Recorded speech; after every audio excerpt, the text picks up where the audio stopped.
Bom, hoje nós estamos aqui com mais uma pessoa brilhante que a gente veio conversar dentro do Papo de Engenharia, que a gente traz todo aqui. Toda vez a gente tem um bate-papo muito bom, agradável e normalmente intelectualmente perfeito. Nós trouxemos aqui hoje a arquiteta Adriana Roxo. A arquiteta Adriana Roxo já esteve aqui falando sobre carros elétricos. Carro elétrico. Ele até com o seu marido, o Antero Paraíba. Um abraço ao Antero, engenheiro Antero Paraíba. Hoje, a Adriana veio falar um pouco. A Adriana tem uns 15 dias, passou a ser, quase um mês, passou a ser presidente do IBAP. Desde janeiro, né? Desde janeiro. Começa 1º de janeiro. Mas a posse foi agora. Uma comemoração, né? Comemoração. O IBAP é o Instituto Brasileiro de Perícia, de Avaliação, Instituto Brasileiro de Avaliação, Perícias de Engenharia. E a Adriana vai falar um pouco disso, um pouco dessa coisa, como é que é o IBAP, o que o IBAP faz, o que o IBAP tem, o que o IBAP está interessado, o que o IBAP tem lá com seus profissionais e tal, falar um pouco disso. Mas antes de falar, Adriana, nós vamos aqui, você vai entrar aqui no merchan aqui do Papo de Engenharia. Do Papo de Engenharia. Nosso primeiro procurador que está aparecendo é o IBRAP, que é a inspeção, organismo de inspeção de empresas que fazem inspeção predial de gás. Eu estou meio enrolado, mas eu vou desenrolar a língua. Do nosso amigo Jorge Omar, você conhece a inspeção predial de gás? Tem umas empresas que são ligadas à BRAIP, e quem precisar de inspeção predial de gás, liga para a BRAIP vai informar, dizer qual a empresa está credenciada à execução desse tipo de trabalho. Esse aí pulou já é da ABMEC, que é uma associação brasileira de engenheiro mecânico. Eu sou engenheiro mecânico e a gente está dando uma força, só que esse aí é Rio de Janeiro, a ABMEC Rio. Nós estamos dando uma força para eu e Barata, para a gente poder participar da diretoria, para a gente dar uma levantada na associação, que já tem algum tempo. Aí caiu a BRAIP de novo, eu falo muito, mas a BRAIP vai mudar. É do Jorge Amaro, já falei, inspeção predial. O IBEC, Instituto Brasileiro de Engenharia de Custo, do nosso amigo Paulo Dias. Você conhece Paulo Dias? Eu dou aula. Você também dá aula? Eu dou aula lá. Desde 95 eu dou aula. Paulo Dias é uma grande figura humana, um especialista na área de engenharia de custo e tem um curso brilhante. Quem quiser participar de engenharia de custo do curso, pode falar lá com o Bruno, e o Bruno até dá um desconto, faz lá um descontozinho para participar. Tem mais um ainda, que é a Contec Engenharia, que é do meu amigo Luiz Barata. Luiz Barata faz a... Essa aí é o Papo de Engenharia. É o nosso podcast, meu e do Barata, Papo de Engenharia. Se você quiser escrever um texto sobre alguma coisa, né, dentro da área da arquitetura, da engenharia, por favor, você me manda que a gente publica lá no blog. Já tem uns 4 ou 5. Tem o IBEC, tem uns 4 ou 5 textos lá escritos. Para alguns engenheiros, alguns amigos que escreveram. Você está falando que o IBEC da Contec. A Contec Engenharia do Luiz Barata. Sim. É uma consultoria de elevadores, mas faz mais coisas. Faz a parte de perícia, faz a parte de auto-vistoria predial e tem como carro forte a questão da manutenção de elevadores. É o que o Barata faz. Bom. Fiz todo o meu merchan aqui, legal. Mas aproveitando o seu merchan, né, eu estava falando do IBEC, o IBEC tem um curso de avaliações e perícias de engenharia, que é onde eu dou aula, que ele é uma instituição ligada a cursos, mas ele tem outros cursos, e dentre eles tem, né, de avaliações e perícias de engenharia, no qual eu e o Antero damos aula, e eu tenho um outro curso que é de perícias, auditorias e reequilíbrio econômico de contratos, que a gente também dá aula nesse curso. Então, são outras áreas e que são ligadas, muito ligadas a perícias e avaliações. Ele não é ligado ao IBAP em si, mas é ligado à área de perícias e avaliações. Me diga uma coisa, Adriana. Queria te agradecer a tua presença, sempre é um prazer. Trazer um arquiteto aqui sempre é um prazer. É papo de engenharia, mas é um papo de engenharia porque quem está aqui falando, entrevistando, são engenheiros, mas a arquitetura aqui tem um campo largo de conversa aqui, que a gente já tem vários arquitetos aqui conversando com a gente, e a gente tem a arquitetura como também uma parceira da engenharia, dos técnicos. Nós temos essa linha de raciocínio. Por isso convidamos alguns arquitetos para vir. Eu não faço nem essa separação, porque eu acho que nós todos nos complementamos. É impossível a gente trabalhar separado. Né? Nós temos conselhos separados, mas o nosso trabalho não é separado. É verdade. Então eu não faço essa divisão, essa separação. Por isso que quando a gente pensou papo de engenharia, pensou papo de engenharia de dois engenheiros. Não foi papo de engenharia, nós vamos só com o engenheiro. Não tivemos essa ideia, essa pressão, nós não buscamos isso. Bom, o IBAP é na Avenida Rio Branco. Aqui em frente, né? Aqui em frente, Avenida Rio Branco. 173. 173, qual andar? Quarto andar. Quarto andar.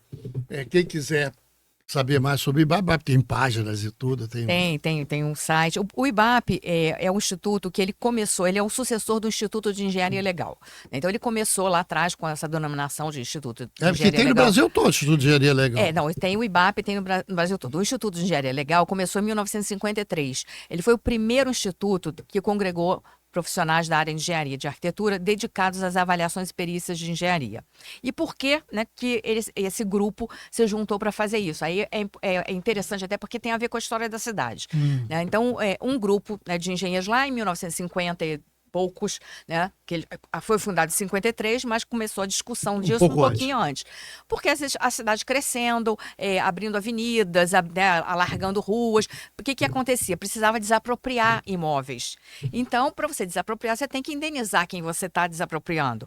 E aí os engenheiros que estavam, né, envolvidos nessas questões todas, começaram, a gente tem que homogeneizar um pouco isso, para não ter muita discussão, para agilizar os processos. É um certo padrão de discussão. Exatamente. Então, foi muito por conta da avaliação, né, dos imóveis que isso foi formado, esse grupo foi formado. Foi criado. E eles começaram essas discussões e criaram um Instituto de Engenharia Legal lá em 1953, né? Então fez 73 anos agora, né, em março. Por isso que a nossa posse foi junto. Foi para homenagear. Foi no dia do aniversário. A gente faz o aniversário do IBAP e faz a posse comemorativa, porque a gestão começa em janeiro. Então, lá em 53, e aí foi uma coisa até curiosa que aconteceu nesse dia, né, da posse, que até, né, a minha tia tinha ido lá na posse, ela não conhecia o IBAP, nunca tinha ido, e estava olhando, né, o mural dos ex-presidentes, com o nome dos ex-presidentes. Aí o primeiro presidente do IBAP, né, um dos fundadores, o primeiro presidente, o Sebastião Fragelli, ela olhou e falou assim, mas esse aqui é o sogro do Sebastião. O sogro do Sebastião, o Sebastião, a quem ela se referia, é um primo nosso, né, cuja mulher era filha do Sebastião Fragelli. Eu falei, presidente do primeiro presidente. O primeiro presidente, você é uma coincidência, quer dizer, o mundo é uma ervilha, né? Acabou você chegando à conclusão que tinha parentes anteriores lá. Não, já tinha tido outros também, mas aí eu nem sabia dessa, quer dizer, eu nem sabia que ele... Aí até eu liguei, entrei em contato com ele, falei assim, esse era seu sogro mesmo, para ter certeza, né? Será que estamos falando da mesma pessoa? Eu falei assim, não, era ele mesmo. Ele era engenheiro, era do Banco do Brasil, que aí ele estava envolvido nessa questão das desapropriações e tal, e aí ele fazia avaliações e perícias. Então ele foi um dos fundadores e veio a ser o primeiro presidente, né? Então, quer dizer, tem essa ligação que eu só vinha saber agora, né, recentemente. E tenho ligações também de parentesco também com outro ex-presidente e que é muito atuante nessa área, que é o Celso Aprígio Guimarães, né, e que vamos dizer, a família dele, né, Guimarães, tem parentesco com a família Roxo. Então a gente tem parentesco também. Então você tá no lugar de onde a tua família já vinha transitando. Já vinha, mas eu não sabia, né? Até eu começar a atuar nessa área, eu não sabia disso, né? Não fiquei sabendo coisas bem, quer dizer, do Celso eu fiquei sabendo mais anteriormente, mas do Fragelli eu fiquei sabendo dessa história há menos de um mês atrás. Quando a gente começa aqui, a gente gosta de fazer um certo grau dar um grau de importância ao profissional. Como é que você chega na arquitetura? De onde você veio? Você veio do Rio? Como é que você chega na arquitetura? Como é que você transitou a tua vida escolar, acadêmica e tal? Como é que você chega na arquitetura? Eu sou do Rio de Janeiro, né? Nasci no Rio de Janeiro, vivi sempre aqui no Rio. Eu acho que não vou dizer que eu sempre, a vida toda, achei que eu queria fazer arquitetura. Acho que não, né, tem pessoas que desde pequenininha já definem a sua profissão, acho que não é exatamente o meu caso, mas a partir de de percepção, né? Eu sempre falo, eu sempre fui muito observadora, eu ficava olhando as coisas no entorno, e uma coisa que me despertava curiosidade era a cidade em si, né? A construção da cidade, como é que aquelas coisas aconteciam, como é que dava certo, né? A questão de mobilidade, a questão da construção das edifícios, foi uma coisa que sempre me despertou curiosidade. Então, a arquitetura, o interesse meu da arquitetura não veio propriamente pela arquitetura, mas pelo urbanismo. Né? Você tem arquiteto na família? Não tem. Não, meu pai era advogado. Mas você fez algum técnico na época?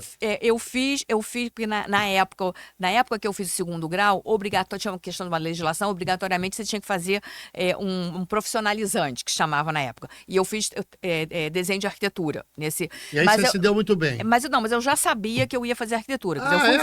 Eu fui fazer o desenho de arquitetura como profissionalizante, porque era obrigatório na época que eu fiz o segundo grau, mas porque, eu nem sei que se chama segundo grau mais hoje, né? Eu não sei como é que se chama. Não sei como é que se chama.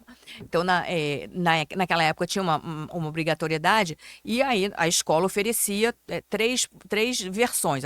Ou ia para uma área de medicina, a área de análises clínicas, que era toda a parte de medicina e similares, a parte do desenho de arquitetura, e tinha o pessoal que queria ser professor, que ia fazer normal. Então, tinha essas três vertentes. Como você já tinha... Eu já sabia que eu ia fazer arquitetura. Nessa época, eu já sabia que eu ia fazer. Você já tinha uma queda, depois uma paixão? Ele visto aquele passado teu de observar as coisas. Observação. Então, assim, eu já sabia que eu ia fazer, logicamente, por isso eu fiz o desenho de arquitetura. E evidentemente, que fazendo o desenho de arquitetura, confirmou essa minha escolha, né? Isso apenas confirmou, não foi o fator que me fez escolher. Você chegou a fazer o vestibular, pré-vestibular, essas coisas? Sim, não, o cursinho... Não, eu fiz vestibular. Bom, aí eu fui fazer arquitetura, mas é aquela história, na época, né, que eu me formei, para você atuar no urbanismo, você teria que fazer um concurso para o município, né, para a prefeitura. Você fez que escola? Eu fiz na UF, na Federal Fluminense. Você morava lá em Niterói? Não, sempre morei no Rio, né? Eu ia todo dia para Niterói. Já era um trajeto grande. Era um trajeto de barca, barca, ônibus. Na época. Barca, ônibus, na época mais barca mesmo, né? 1 hora de trajeto. Na época, 1 hora de trajeto. Hoje esse trajeto é um pouquinho mais reduzido. Mas aí naquela época não tinha urbanismo? Não. Já tinha arquitetura e urbanismo? Não, a faculdade era a faculdade de arquitetura e urbanismo. A minha formação de arquiteto e urbanista, né? Não é só arquitetura. Porque na época até tinha separação. Tinha algumas faculdades que eram só de arquitetura. Mas lá era arquitetura e urbanismo, quer dizer, por isso também a minha opção. Então, mas na formação, quando você se forma, qual é o campo de atuação do urbanista? Naquela época, nós estamos falando aí de 40 anos atrás, eu estou fazendo esse ano 40 anos formado, então 40 anos atrás, o urbanismo, você não exercia o urbanismo fora, né, do setor público, e que não era algo que me interessava naquele momento. Então, fiquei, né, sem saber o que eu fazia exatamente o quê. Comecei fazendo algumas obras, né, trabalhando, fazendo obra, que era o que se fazia. Você chegou a ter escritório? Sim, a gente fazia algumas obras, e aí depois, muito pouco tempo depois, quer dizer, eu já conhecia alguma coisa, né, do mercado de perícia e avaliação, já tinha ouvido falar, já tinha feito alguns trabalhos quando era estudante ainda, para alguns escritórios que faziam, atuavam nessa área. Não conhecia, na época, né, na época IEL, né? Não conhecia. E aí nós começamos, né, eu e a Antero começamos a fazer algumas perícias. Você já conhecia o Antero, já? Pouco depois que eu me formei. Então, a gente começou a gente a fazer a obra, e a gente começou a fazer algumas perícias, porque nessa história de fazer obras, a gente conhecia... Pode ser sempre alguma perícia de obra. Exatamente, alguma obra de alguém que não tinha dado certo, ou algum colega nosso, engenheiro, que estava fazendo uma obra que a obra dele não estava dando certo, e tinha tido algum problema, e perguntava, né, pro Antero, aí ele ia lá, dava lá um socorro às vezes, e fazia isso, assim, graciosamente na época. Mas aí depois Não, vamos transformar isso em trabalho, né? porque tinha viu um ramo de um mercado de trabalho bom. Sim, aí a gente trabalhava trabalhava muito na perícia de engenharia. A gente não atuava muito na avaliação, a gente atuava muito na perícia. E aí, no final de 87, no início de 88, o Antero entrou de associado para o Instituto de Engenharia Legal, naquela época. E aí eu acompanhei desde lá. Eu não era associada naquela época, não. Vim me associar muito tempo depois. Até o pessoal mexe comigo, porque eu falava assim, não vou me associar. Aí eu falei assim, não vou me associar porque eu não estou querendo me envolver nessa história. Aí os meus colegas hoje falaram assim, você dizia que não queria se associar. Eu falei assim, não. Mas acontece que a gente acabava vivenciando isso, né? Porque ele estava associado, se envolvia em diversas questões ali, a gente trabalhando junto, não tinha como eu não estar, né, nessas questões todas. E aí acabei, né, entrando também para a associação.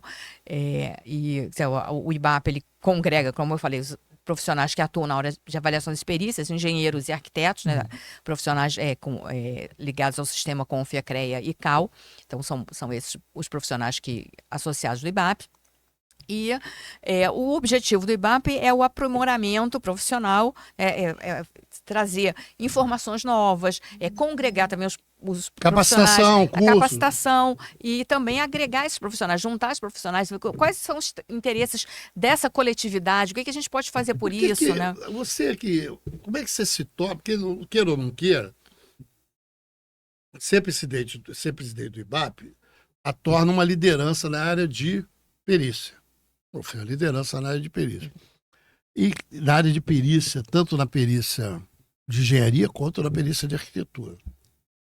Diga uma coisa, quais são, ou qual é, mas deve ser vários, quais são os maiores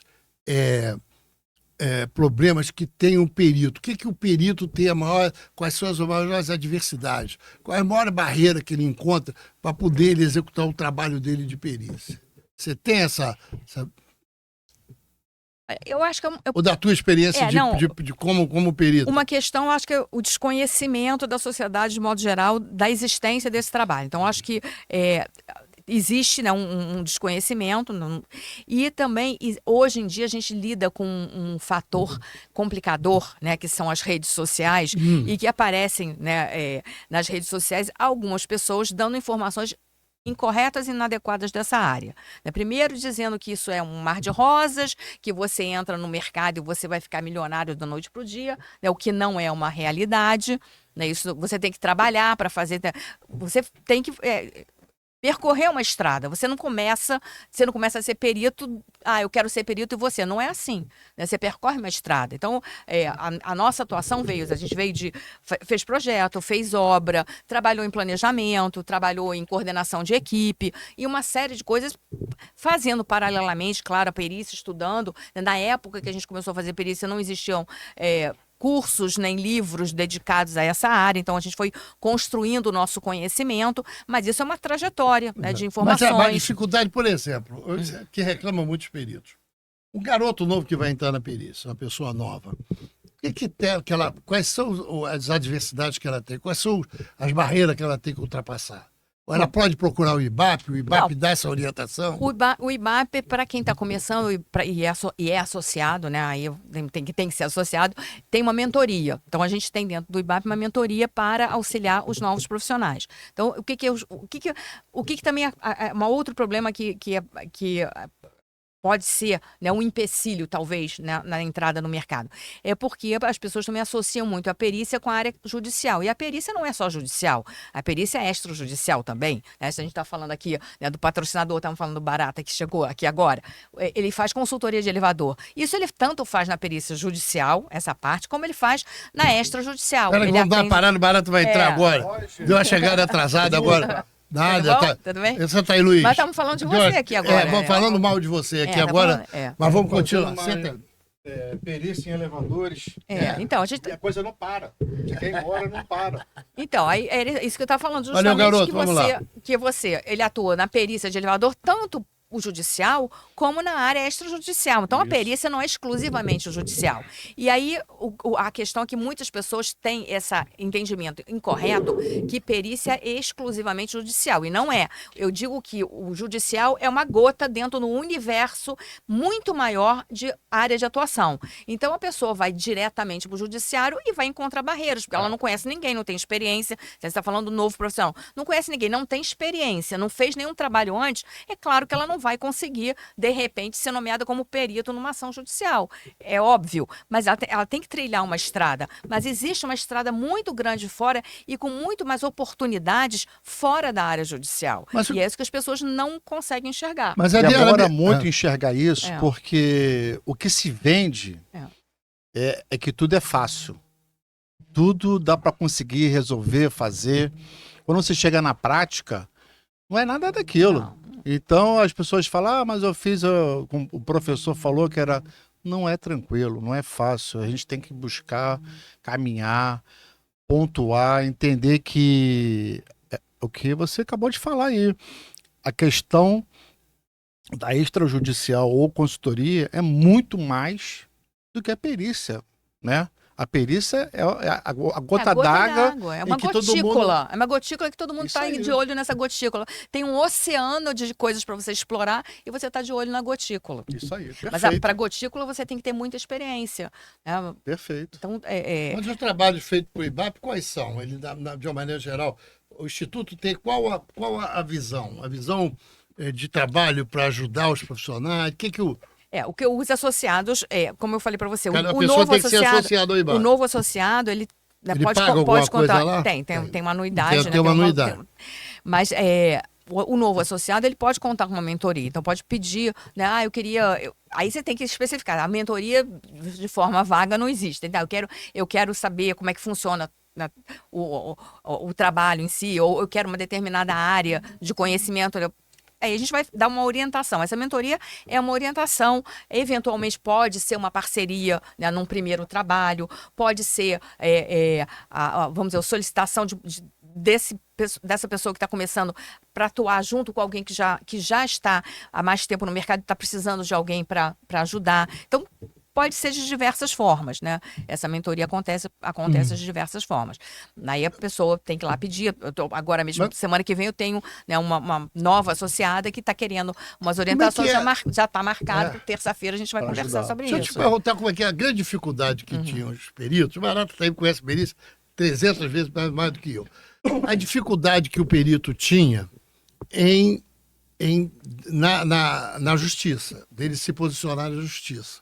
Dele ser, como é que chama? Cadastrado na justiça. Isso é necessário, não é necessário? Não, é obrigatório, né? Porque a lei determina que os tribunais tenham um cadastro e o juiz tem que nomear o perito que está no cadastro. Mas o cadastro não é nenhum bicho de sete cabeças. Você tem lá exigências que isso muda dependendo do tribunal federal, trabalho, justiça estadual. Cada um tem os seus critérios e cada estado também tem os seus critérios. Mas apresentação de documentos e, eventualmente, algumas exigências de formação que eles possam ter. Mas não é nenhuma dificuldade. Isso não é dificuldade nenhuma, né, para atender. Mas os peritos não têm, primeiro, que trabalhar em perícias graciosas, de graças, para poder ganhar corpo dentro da justiça. Antigamente a gente trabalhou muito e trabalha até hoje. Não, né? a vida toda você tem que fazer alguma coisa de justiça gratuita. E eu entendo, aí é uma visão minha, né, eu entendo que é necessário que a gente faça esse trabalho. Então, a justiça ela tem que servir para todos. E eu entendo que nós, como profissionais, temos que retornar alguma coisa para a sociedade quando a gente está, né, quando a gente tem uma experiência. E eu não acho que seja desimportante, que seja ruim isso, até porque isso nos traz muito conhecimento, né, nos obriga também a ter muito conhecimento. Eu não recuso, né, fazer justiça gratuita. Eu sei que tem alguns profissionais que se recusam a fazer, não é o meu caso. Eu acho que tudo agrega muito em termos de conhecimento. Eu posso não estar ganhando Até financeiramente. Eu posso não estar ganhando financeiramente, mas eu tô. Porque cada perícia é muito diferente da outra. Você tem um modelo de perícia? Não existe modelo de perícia. Você vai se deparar em qualquer lugar com perícias, e principalmente na justiça, com coisas que sequer você sonhou em ver em qualquer curso de graduação na sua vida. Então, eu já fiz perícia de coisas que você não tem formação naquilo, mas você tem que procurar. Tem lei que trata disso, tem norma técnica que trata disso. A gente tem que pesquisar. É interessante isso. Né? Você vai pegar coisas. Eu já fiz perícia que, nossa, eu não sabia. Nem sabia que isso existia. Eu já fiz uma perícia de um tênis. Eu já fiz de cesta coletora de lixo. Mas por que você vai dizer, mas por que você fez isso? O que é isso? Isso é um negócio do cacete, sabe? Porque te remete a aumentar o teu conhecimento, você se obriga a melhorar a sua qualidade intelectual. Claro. Aí você procurar curso, ou estudar, ou procurar livros para você se dedicar.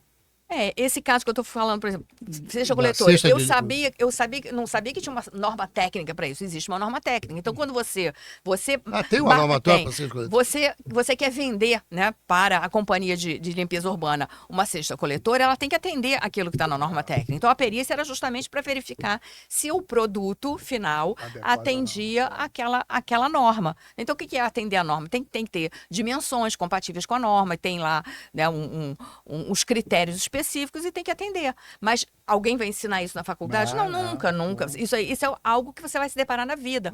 Como, por exemplo, qualquer contrato de engenharia. Né? Cada contrato tem as suas especificidades.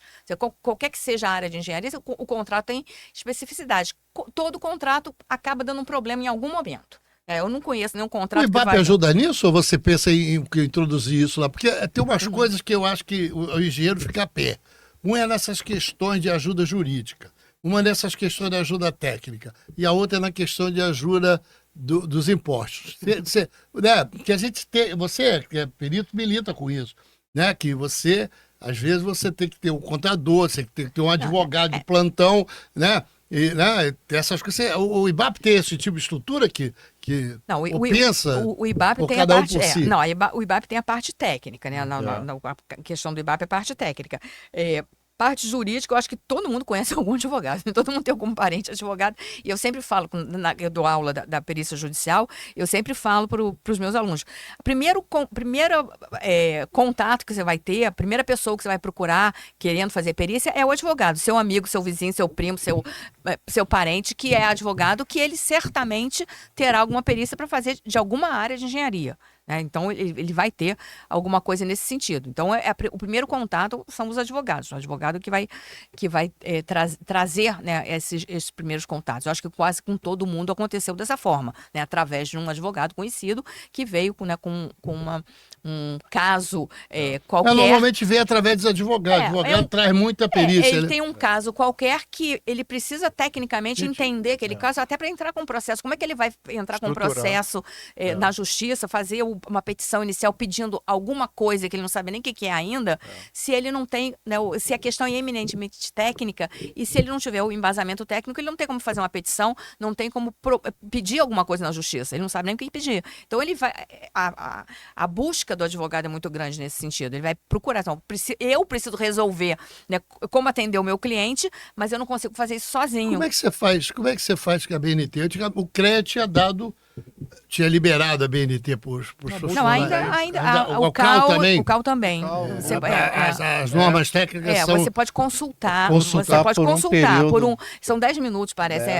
Você lê lá. Eles não são 10 minutos, porque depende do número de páginas. Eles botam lá tantos minutos por página, você pode ler, né, a norma. E se te interessar a aquisição daquela norma, você também tem um valor muito menor, através do convênio do CAL e do CREA que tem com a BNT. Porque a questão da norma tem outra, né, outra questão que eu comentei aqui da norma. Você precisa saber se aquela norma vai te servir para o que você precisa. Não, e você precisa saber se tem a norma. Como é que eu sei de determinado perícia tem uma norma ou não? Eu vou lá e consulto. Vai na pesquisa vou lá no Google e vou lá na BNT e fico pesquisando. Na BNT tem um catálogo. A BNT você vai digitar a palavra qualquer e ele vai apresentar uma lista de normas daquela questão. São mais de 8.000 normas. É muita coisa. Se você pensar só na... Por isso que deve ter uma norma para o tênis. Sim. Tinha norma para o tênis? Do tênis foi processo de fabricação em que houve uma falha no processo? A pessoa comprou o tênis e quando ela foi usar o tênis, o grampo entrou no pé lá do professor, lá do autor, e rasgou, né? Foi uma falha do processo. Deu uma ferida? Não, porque o grampo entra no pé, ele quer tirar, porque tá machucando, e quando ele tira, tá rasgando. Que horror. Então, foi assim. Experiência médica também. A parte do processo da fabricação do tênis. Mas deve ter dado trabalho de um tênis para você provar isso. Mas eu não queria pegar, porque eu falei, poxa, era gratuita, era um local longe, não era aqui no município, era lá no interior. Falei, não vou. Aí eu botei um valor muito alto. Há uns 10 anos atrás eu coloquei 2.500 para não pegar, para entrar em acordo. Aí eles quiseram. Entendeu? É difícil, a gente às vezes entra numa dessas. Eu fico imaginando, Adriano, uma perícia dessas muito doida, que você é obrigado a se debruçar, às vezes, horas. Né? Tem coisas que você nem tem, você não tem uma norma, você não tem uma legislação. Já aconteceu, né, vários casos, eu acho que deve ter acontecido isso com você também, ser nomeado para um caso que não é da sua área. Então, já várias vezes eu vou recusar, vou dizer até um que eu recusei que foi para você. Né? Teve um que eu recusei. Isso não é minha área, isso aí é outra área. Eu explico qual é a área e tal, e aí ele foi nomeado, que eu vi depois. Mas assim... Nem lembro qual foi a área. Era de segurança do trabalho. Foi isso. Mas tem coisas que... Aí você vê lá, era um equipamento. Não vou dizer qual é o equipamento, mas tinha um equipamento. Bom, esse equipamento nem tem norma, não tem nada, e também não é minha área. Eu não posso ver isso. O ideal seria ter um mecânico que verificasse esse tipo de equipamento. Um equipamento da área de fitness, vamos dizer assim. Não sei nem como é que monta um aparelho desse, porque não é minha área, mas provavelmente alguém da mecânica vai analisar aquele equipamento, não porque o equipamento tem uma norma ou uma legislação, mas porque ele vai ver quais os mecanismos daquele equipamento e ele vai ver o que tem de certo ou errado, ou o uso, às vezes não é nem a questão da fabricação, às vezes é questão de uso, né? O uso está sendo feito de forma incorreta. Então, você também tem que dividir isso. A pessoa reclama do produto e diz, o produto está com defeito, mas às vezes ela está usando errado. Então, a gente tem que ver se é um problema, né, de fabricação, se é um problema de projeto, ou se é um problema de uso ou de falta de manutenção. Isso vale para todas as coisas. Para o viaduto, para o edifício, para o carro, para tudo. Isso vale para tudo. Tem um amigo aqui, um dos primeiros peritos que teve aqui, o Gustavo. E até hoje eu vejo o Gustavo associado nosso. Corte dele do podcast, e aí o Barata faz uma pergunta, ou eu, não me lembro, sobre na hora de escrever os relatórios. Eu acho que é uma dificuldade, porque, assim, para quem foi treinado, que tem coisa técnica, se sentar para escrever um relatório para um juiz, deve ter uma dificuldade, porque você está escrevendo para um leigo para ele entender. Você acha que isso tem dificuldade? Bom, eu acredito que possa ter. Quer dizer, como eu escrevo todo dia, o meu trabalho é escrever todo dia há muitos anos, então hoje eu não tenho mais dificuldade de escrever. Hoje, às vezes eu penso assim, gente, o que eu vou escrever sobre isso?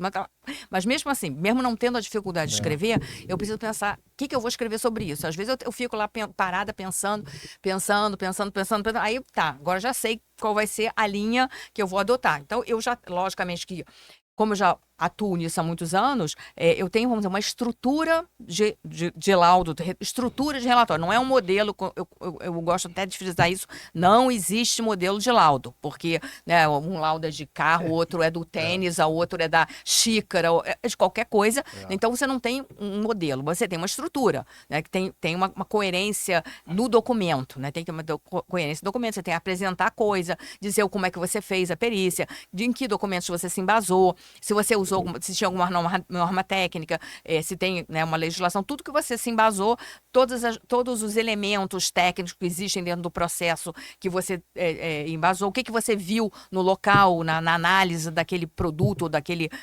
vamos chamar tudo de produto, porque um edifício é produto, né, uma xícara, tudo é produto. Então, vamos falar do produto, né, da denominação genérica. O que você viu naquilo, o que estava correto, o que não estava. Teve o Barata até pode responder também junto com você.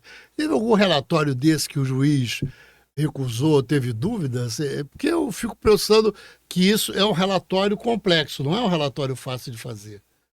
Para um cara, a pessoa entender. Quer dizer, assim, o profissional, início de carreira, para você gerar um laudo pericial na escrita, você já encontrou muitos problemas? Ou você já sofreu esse problema? Não, eu já vi vários problemas de laudos, não só pela questão técnica, pela questão da língua portuguesa, e o que eu acho que é muito pior.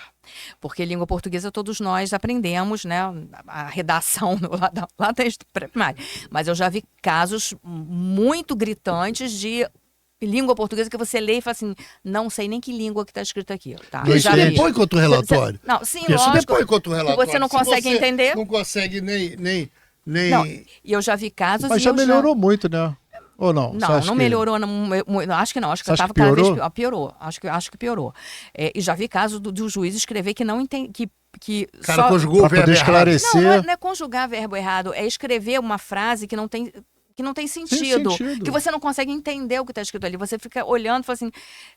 O que é isso? O que ele quis dizer? Às vezes, porque tecnicamente você conhece, você consegue identificar o que ele quis dizer, porque você conhece tecnicamente. Mas quem não conhece tecnicamente jamais vai conseguir entender, porque não vai conseguir interpretar porque aquilo. A outra parte pode até, de alguma maneira, não pode impugnar por causa desse... Você já pegou perguntas de quesito de advogado que você nunca entende? Assim, eu tô lendo, não tô entendendo? Eu já peguei perguntas que não faziam sentido para dentro do processo em si, né? Não que não conseguisse entender a pergunta, mas que a pergunta não tinha nexo com o processo, né? Aí faz uma pergunta que não tem nada a ver com o processo, fica uma posição que tem. E como é que você faz isso? Faz uma resposta também que tem nada a ver com o processo? Não, digo que que aquele quesito não tem nada a ver, não guarda relação com a matéria discutida no processo. Inclusive, isso acontece, às vezes, em ações que são repetitivas, que você tem, eu não vou nem dizer quais são as ações, mas ações repetitivas que determinados escritórios de advogados estão acostumados a lidar com aquela empresa que tem várias ações do mesmo gênero e repete os mesmos quesitos para qualquer coisa. Copia e cola. Então, bota os mesmos quesitos para qualquer ação daquela empresa. E às vezes... tanto copia e cola, que às vezes... Não, é porque ele usa sempre os mesmos quesitos, mas às vezes a ação não versa sobre aquela questão, versa sobre outra. Você acha que a perícia é barata? Tu acha que a perícia devia ser uma matéria, uma disciplina de universidade, da graduação? Ou você acha que é da pós-graduação? Você acha que precisa pós-graduação? Uma coisa muito maior do que cursos? Eu acho que a gente precisa ter uma noção. Vamos dizer, ainda quando você está na especialização.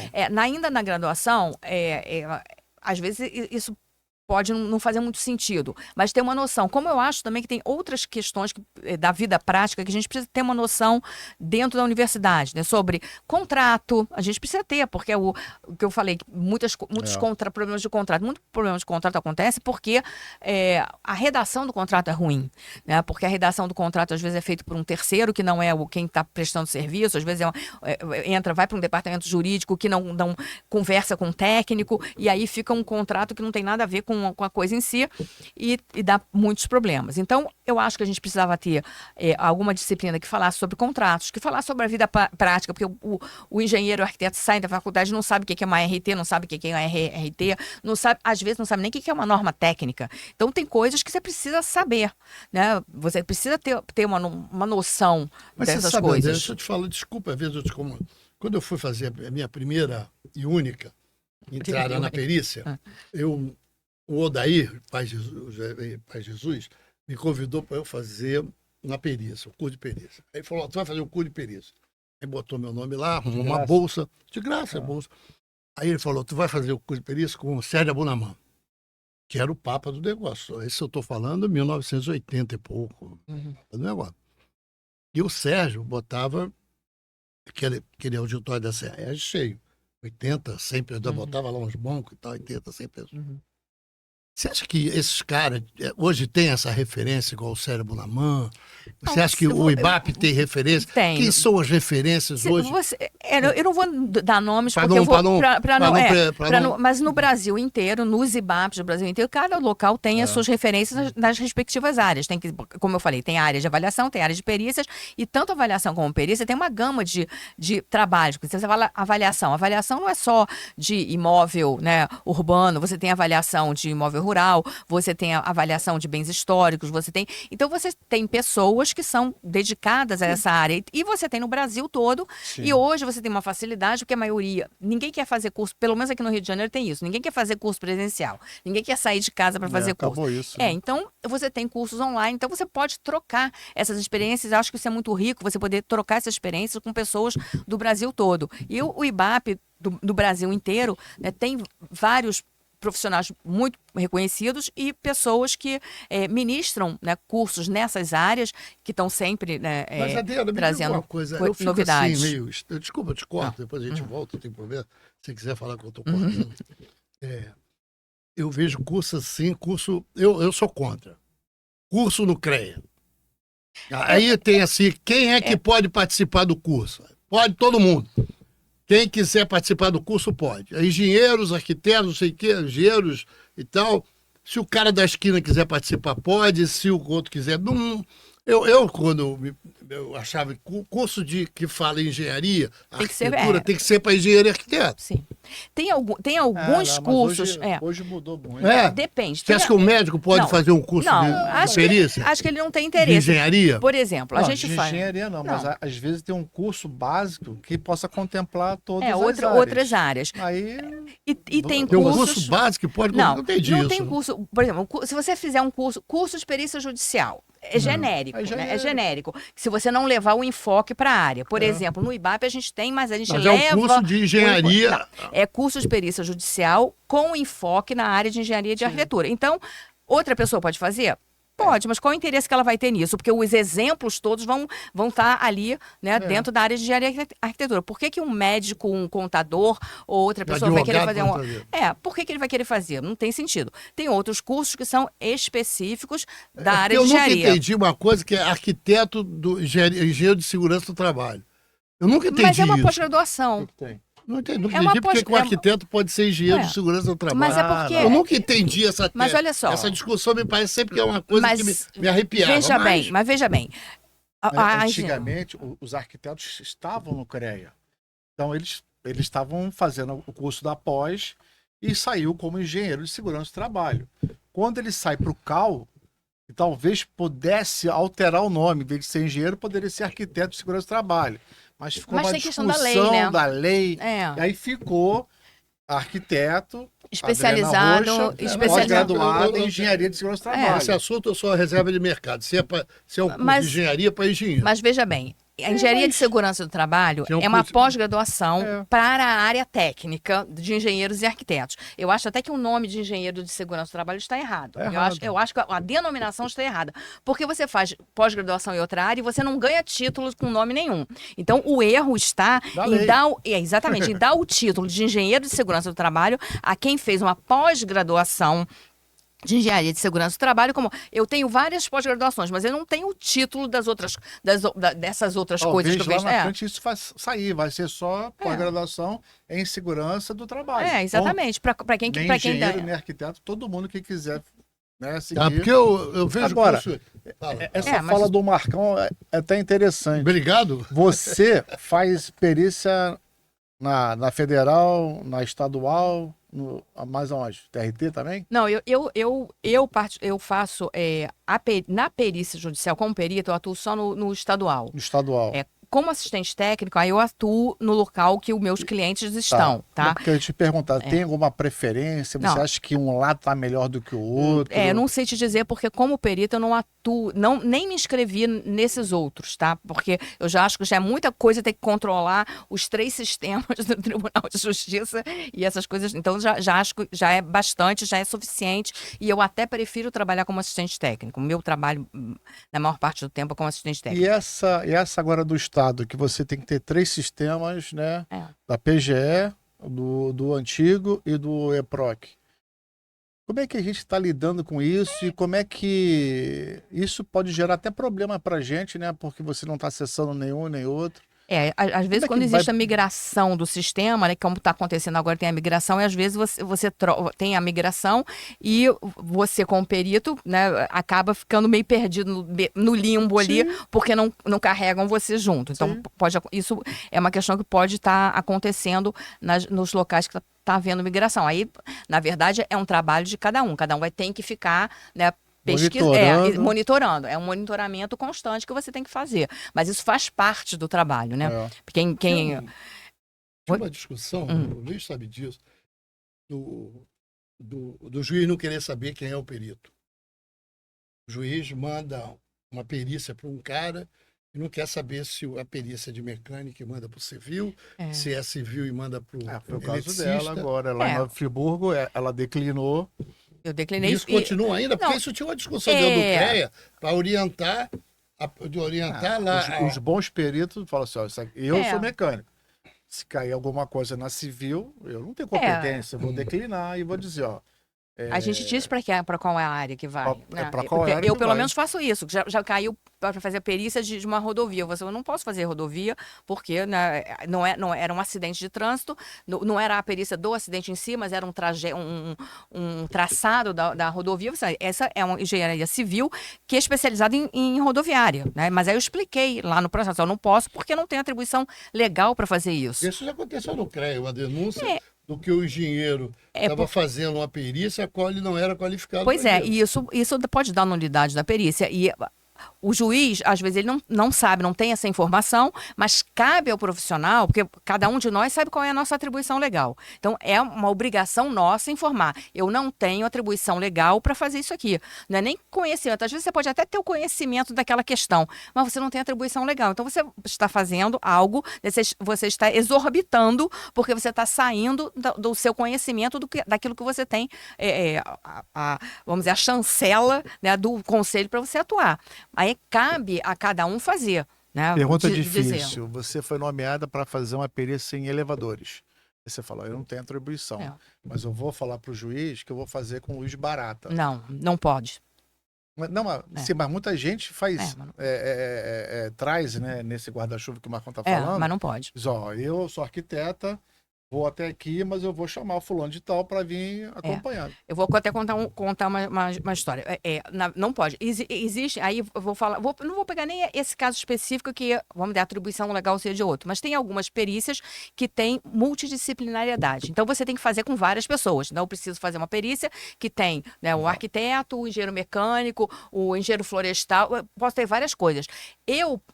Se o juiz me nomear, eu tenho que dizer que eu vou atender tais coisas dentro da minha área. O juiz tem que nomear o barata para fazer a parte mecânica, eu tenho que nomear não sei quem para fazer a outra parte. Eu não posso montar a equipe. Tem gente que faz, mas não pode, isso não é permitido. Existe até um entendimento do STJ com relação a isso, que o perito ele não pode vamos dizer, nomear outro perito. Quem tem que nomear outro perito é o juiz. Ele pode sugerir ao juiz? Não, se o juiz pedir. Não pode sugerir. Se o juiz pedir, ou se o juiz disser para ele que ele pode montar a equipe dele, ok, ele vai montar porque o juiz determinou assim. Mas, né, por alta recreação, ele não pode chegar e falar assim, eu vou fazer a perícia com o Barata e com o Marcão aqui e tá resolvido aqui. Não pode. Isso não é permitido pela legislação. Então, eu tive um caso que eu fui nomeada para uma perícia e que aí o Ministério Público perguntou quem é que seria o profissional que ia atuar em tal área. Eu falei assim, eu não posso definir, vocês têm que... Eu escrevi no processo respondendo ao que o Ministério Público escreveu, porque foi mandado para mim. Eu não posso nomear um outro perito. Quem tem que nomear é o juiz. Vocês têm que requerer no processo que o juiz nomeie. Aí o juiz não entendeu, me substituiu pelo perito da outra área, quando na verdade era uma perícia multidisciplinar. E foi isso que o Ministério Público escreveu. Nossa, né, que era confusão, muito... né? E aí vai nomear uma outra pessoa que pode fazer um 15avos da perícia, quando o resto era uma área que era a parte de arquitetura, né? Era uma parte de legislação, de licenciamento que tem a ver com a arquitetura que outro profissional não poderia fazer. Então, falta informação. Mas não sei nem se vale a pena pegar uma perícia nacional. Só para uma coisa que eu acho que ficou para trás, que a gente não conversou, como é que você chega à presidência do IBAP? Como é que você chegou? Você era sócia e vai fazendo e aí não, foi... como a perícia, tudo é uma trajetória. Ninguém entra no ônibus e pega o lugar do motorista, tá? Isso não existe. Embora a gente conheça pessoas que entram no ônibus sem ter carteira de habilitação e quer sentar no lugar do motorista. Isso tem muito. Muito, tem demais. Mas tem uma trajetória. Quer dizer, quando eu entrei já lá atrás, né, atuava fazendo cursos dentro da instituição, fora da instituição também dentro dessa área, até porque, como eu falei para você, eu tenho 40 anos de formado e venho estudando isso há 40 anos, então há 40 anos eu tenho uma experiência, né, dentro de uma área que não tinha na época livro, o estudo, não tinha nada disso, né? Era muito do conhecimento e da prática. Então, eu entrei, num determinado momento, eu me candidatei para atuar no Conselho Fiscal, quer dizer, eu comecei assim, no Conselho Fiscal, vamos conhecer como é que funciona a coisa, né? Como é que é por dentro da instituição. Uma coisa é você ser associado, outra coisa é você conhecer o funcionamento da instituição, né? Saber que tem obrigações, que tem contas, que tem pagamentos, tem coisas que são necessárias e tem o supérfluos, e você tem que fazer o fluxo de caixa. Aí você foi subindo na hierarquia. Não, aí o primeiro fiz, né? Eu participei do Conselho Fiscal, fiquei conhecendo essas coisas. Na seguinte, né, na gestão seguinte, eu aí não assumi papel nenhum, mas eu ajudei, né, fazendo coisas, organizando, eu sei fazer isso, sei fazer aquilo, eu posso ajudar, né, dar uma contribuição com a instituição, sem ter nenhum cargo, nenhuma função, mas uma contribuição, buscando pessoas para virem aqui dar aula, fazer curso, organizar alguns eventos. Então, durante um período eu fiz isso. Depois eu fui ser diretora técnica cultural. Então, por 2 gestões seguidas, eu fui diretora técnica cultural e depois eu fui vice-presidente. E aí, depois, nesse ano, né, no final do ano passado, que foi a eleição, aí eu me candidatei a presidente, até por pedidos também das pessoas, porque aí eu já tinha uma noção muito grande do funcionamento, sabia como funcionavam as coisas, tem uma relação, né, com outras pessoas de fora daqui também, e com outras instituições, tem também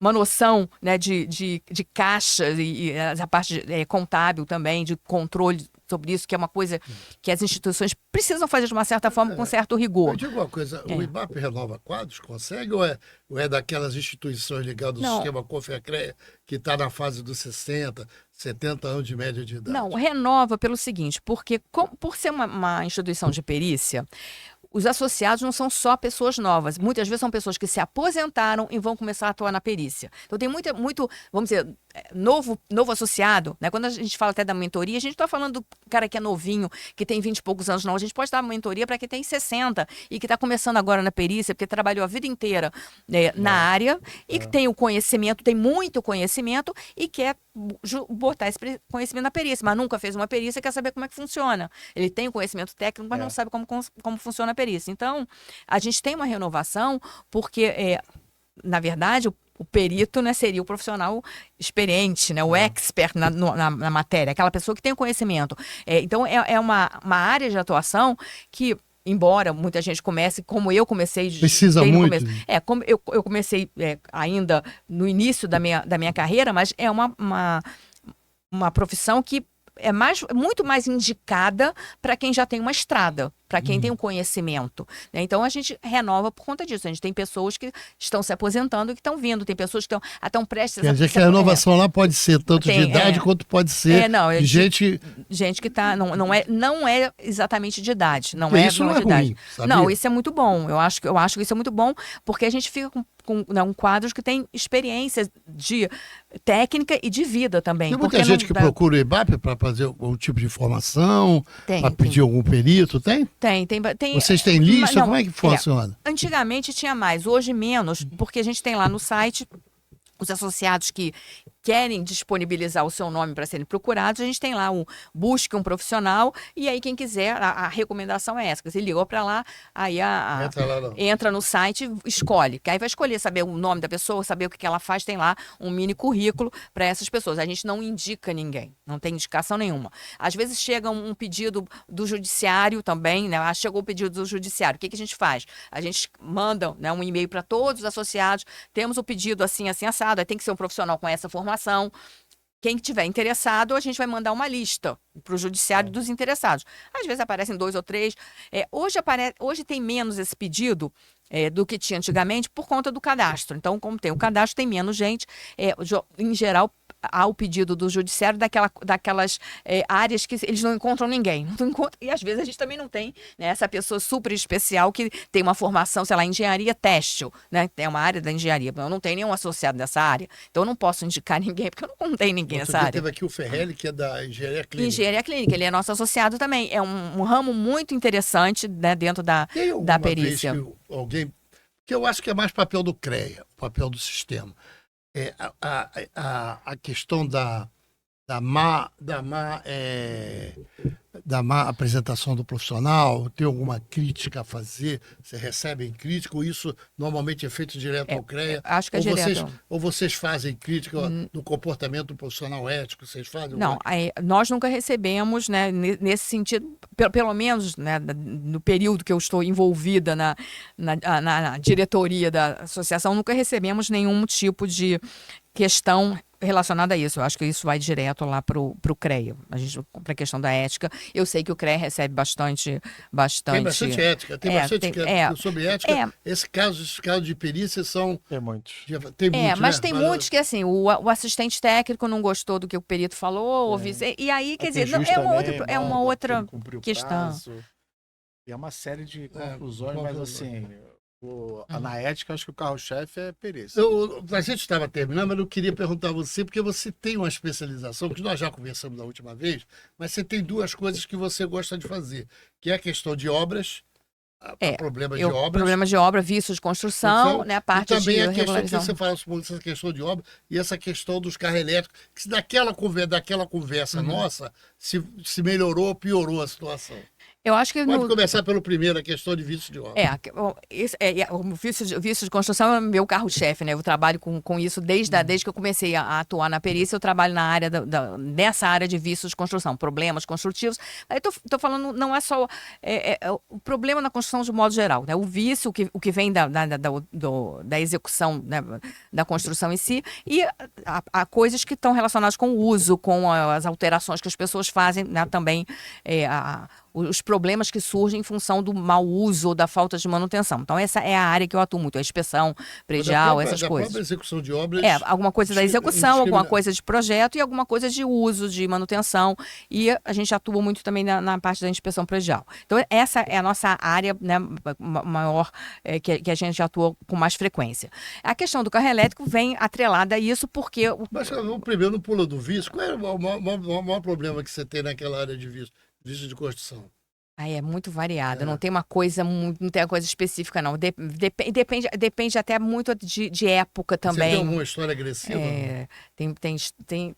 Olha, tem uma questão que é às vezes problemática, por conta dos efeitos, né, são relacionados à infiltração, que são problemas de impermeabilização e problemas de instalação hidrossanitária. São problemas que, não vou dizer que sejam mais graves, mas é que são mais frequentes ou que incomodam mais as pessoas, né? Então a gente tem uma quantidade grande, né, que é relacionada a isso. Hoje o síndico tem uma preocupação. Quando você começa uma obra em algum apartamento, o síndico exige.